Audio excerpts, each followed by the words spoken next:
दोस्तों, दिल्ली के एक अस्पताल में एक लड़की 4 महीने से अपनी कर्मों का सजा भुगत रही थी। उसके साथ ऐसा होता है कि शायद ही ऐसा किसी के साथ हुआ होगा। भगवान न करे कि किसी के साथ ऐसा हो।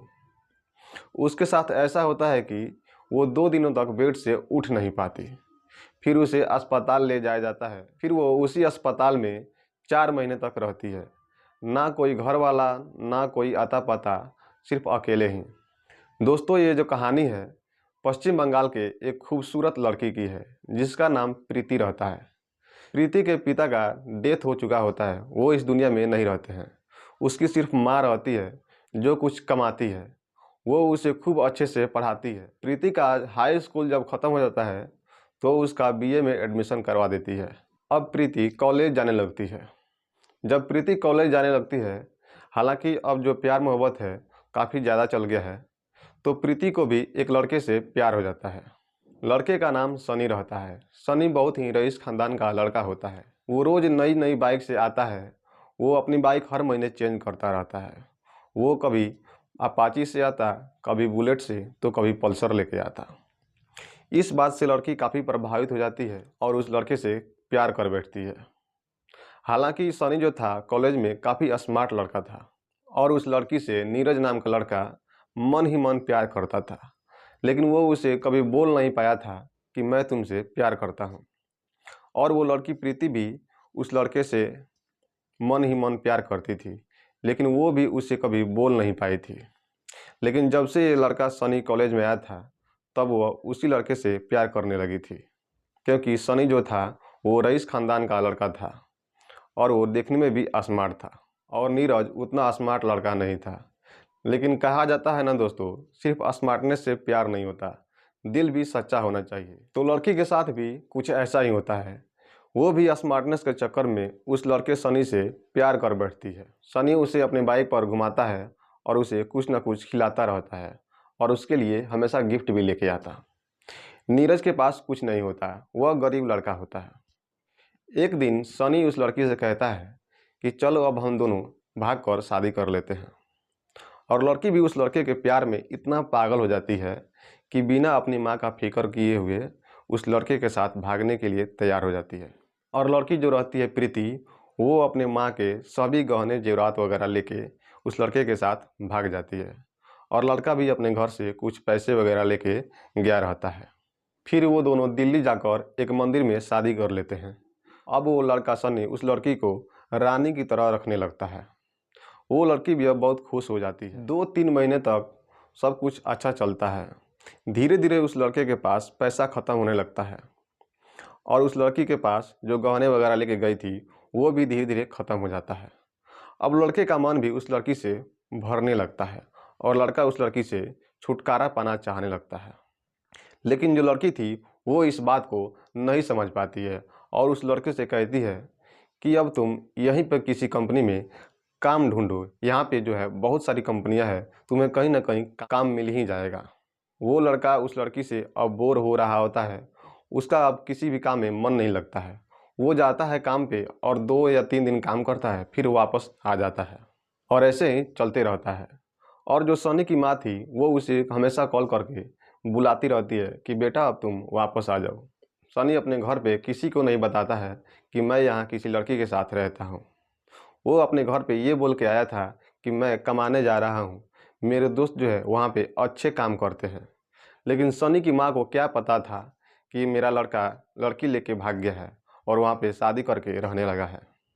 अब सनी के पास भी पैसे ख़त्म हो चुके थे और उसके पास एक भी रुपया नहीं था कि वो उस लड़की को कुछ खिला सके। तो सनी क्या करता है, एक रात उसे बिना बताए प्रीति को छोड़कर चला जाता है। जब प्रीति सुबह उठती है तो देखती है कि सनी नहीं है। जब वह उसके मोबाइल पर कॉल करती है तो उसका मोबाइल स्विच ऑफ आता है। अब उसे समझ नहीं आता कि मेरे साथ क्या हुआ है। अब वो अकेली पड़ जाती है और ज़ोर ज़ोर से रोने लगती है। वो 2 दिनों तक सोचती रहती है कि मेरे साथ क्या हुआ है और वो 2 दिनों तक कुछ खाती पीती नहीं है। उसके पास पैसे भी नहीं होते हैं कुछ खाने को और वो कमरे से बाहर भी नहीं निकल पाती है क्योंकि वह उस अनजान शहर में किसी को जानती भी नहीं थी। वो एक किराए के घर में रहते थे जब वो 2-3 दिन तक कुछ खाती पीती नहीं है, सिर्फ रोते रहती है, तो उसकी हालत बहुत ख़राब हो जाती है और वो अचानक से बेहोश हो जाती है। वो उठ नहीं पाती। फिर एक दिन मकान मालिक प्रीति के कमरे पे आते हैं अपना किराया लेने के लिए। वो बेल बजाते हैं, कई बार दरवाज़ा खटखटाते हैं, लेकिन कुछ देर वेट करने तक प्रीति दरवाज़ा नहीं खोलती है। तो उस मकान मालिक को शक हो जाता है और वो दरवाज़ा तोड़कर अंदर चले जाते हैं। जब वो अंदर जाते हैं तो देखते हैं कि प्रीति बेसुध लाचार एकदम बेहोश पड़ी हुई है। तो उसे उठाकर एक सरकारी अस्पताल में ले जाते हैं और उसका इलाज कराते हैं। इलाज कराने के बाद जब प्रीति को होश आता है तो मकान मालिक पूछते हैं कि क्या हुआ है तुम्हारे साथ, तुम्हारे पति कहाँ हैं? तो वो लड़की कहती है कि मेरे पति मुझे छोड़कर भाग गए हैं, मैं लाचार हूँ, मैं क्या करूँ? अब मकान मालिक भी क्या करते हैं, वो उसे समझाते हैं और कहते हैं कि वो लड़का अच्छा नहीं था, इसलिए तुम्हें छोड़कर भाग गया। तुम ऐसा करो कि अब तुम भी अपने घर वापस चली जाओ। वो लड़की अब कौन सा मुंह लेकर अपने घर वापस जाती। वो क्या कहती है कि मैं भाग गई थी घर से और मेरे साथ ऐसा ऐसा हुआ। वो अपने माँ के पास घर वापस नहीं जाती है। और हॉस्पिटल में कुछ ऐसे भी लोग होते हैं जिनकी फैमिली नहीं होती है, तो वो हॉस्पिटल के बाहर ही कपड़ा बिछाकर सोते थे और हॉस्पिटल में जो फ्री खाना मिलता था वो वहीं खाकर जिया करते थे और रहते थे। तो प्रीति भी उन्हीं के साथ मिल जाती है और कहती है कि मेरा भी यहाँ पे कोई नहीं है, मैं लाचार हूँ, मैं क्या करूँ, कहाँ जाऊँ, मुझे भी थोड़ा जगह दे दो ताकि मैं यहाँ पे सो सकूँ। तो वो भिखारी लोग बोलते हैं कि ठीक है, तुम भी यहीं बगल में कुछ बिछा के सो जाना। और जब सुबह होता है तो कुछ अमीर लोग जो भिखारियों को कुछ खाने के लिए बिस्किट वगैरह लेके आते थे और कुछ दान देते थे, तो वो भी कुछ लेके खड़ा हो जाती थी ताकि उससे भी कुछ मिल जाए खाने के लिए। तो प्रीति को भी ऐसे ही कुछ खाना मिल जाता था, चाय मिल जाता था और वो भिखारियों के साथ रहती थी और उनके साथ घुल मिल गई थी। और जब रात होता था तो वो रात भर रोती थी और वो किसी को नहीं बताती थी कि मेरे साथ ऐसा ऐसा हुआ है। और सनी जो था वो बहुत ही बिगड़ैल लड़का था। वो प्रीति को छोड़ने के बाद घर जाकर मौज मस्ती करता था और प्रीति को भूल सा ही गया था। वो सोचता था कि वो कहीं और चली गई होगी या मर वर गई होगी। और इधर प्रीति भीख मांगकर भिखारियों के साथ जिया करती थी। फिर एक दिन प्रीति की माँ सनी के घर जाती है। उसे पता था कि प्रीति सनी के साथ ही हमेशा रहती थी। तो वो सनी के घर जाकर पूछती है कि मेरी बेटी कहाँ है, तुम आ गए मेरी बेटी को नहीं लाए। तो सनी डर के मारे कुछ नहीं बताता है। तो इस पर प्रीति की माँ उस पर चिल्लाने लगती है और उसको धमकाने लगती है और कहती है कि तुमने ही मेरी बेटी को भगाया है, कहाँ है मेरी बेटी, जल्दी बताओ। तो इस पर सनी कहता है कि हम दोनों एक होटल में रहते थे, उसके बाद अचानक से प्रीति पता नहीं कहाँ चली गई। मैंने उसे बहुत ढूंढने की कोशिश की पर वो मुझे मिली नहीं, तो मैं अकेला ही चला आया। अब बेचारी अकेली बूढ़ी माँ क्या करती।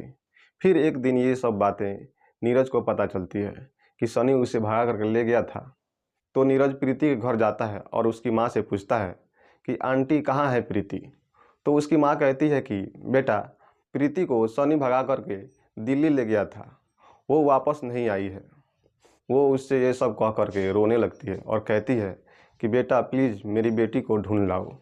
वो नीरज को कुछ पैसे और एड्रेस देती है। तो नीरज क्या करता है कि कुछ अपने तरफ से भी पैसे इकट्ठा करके दिल्ली जाता है और वो मकान मालिक से मिलता है और उससे पूछता है। तो मकान मालिक कहता है कि मेरे पास कुछ महीने पहले दो लोग आए थे, सनी और प्रीति।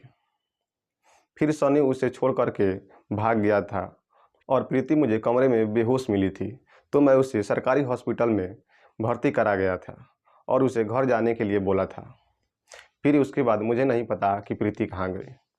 वो हॉस्पिटल जाता है और वहाँ पे ढूंढने की कोशिश करता है, लेकिन प्रीति वहाँ भी उसे नहीं मिल पाती। फिर वो थक हार करके वहीं पे बैठ जाता है। फिर अचानक से कुछ अमीर लोग वहाँ पे गरीबों को दान देने के लिए, कुछ खाना देने के लिए आते हैं। तो नीरज उन्हीं को देखता रहता है कि कितने गरीब लोग हैं, ये कैसे अपना जीवन जी रहे हैं। वो उन्हीं को देखता रहता है। फिर अचानक से किसी लाइन में प्रीति उसको दिखाई देती है।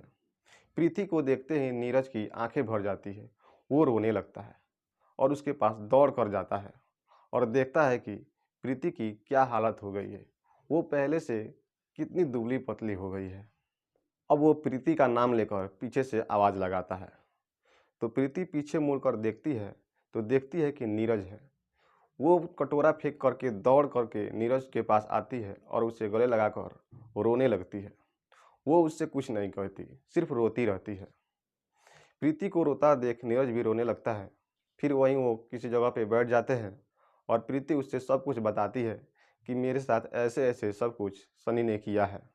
अब नीरज प्रीति को समझाता है कि मैंने तो तुम्हें पहले ही मना किया था कि सनी अच्छा लड़का नहीं है, लेकिन तुम मेरी एक भी नहीं मानी। अब प्रीति रो रो कर उससे माफ़ी मांगने लगती है और कहती है कि मुझे माफ़ कर दो और प्लीज़ मेरी हेल्प करो। अब नीरज क्या करता है कि प्रीति को लेकर जाता है और एक किसी मंदिर में शादी कर लेता है और शादी करके घर वापस उसकी माँ के पास लाता है। अब उसकी माँ भी नीरज को एक्सेप्ट कर लेती है। अब फिर दोनों हंसी खुशी से एक साथ रहने लगते हैं। तो दोस्तों, आप लोगों को इस कहानी के बारे में क्या राय है, कमेंट करके ज़रूर बताएं।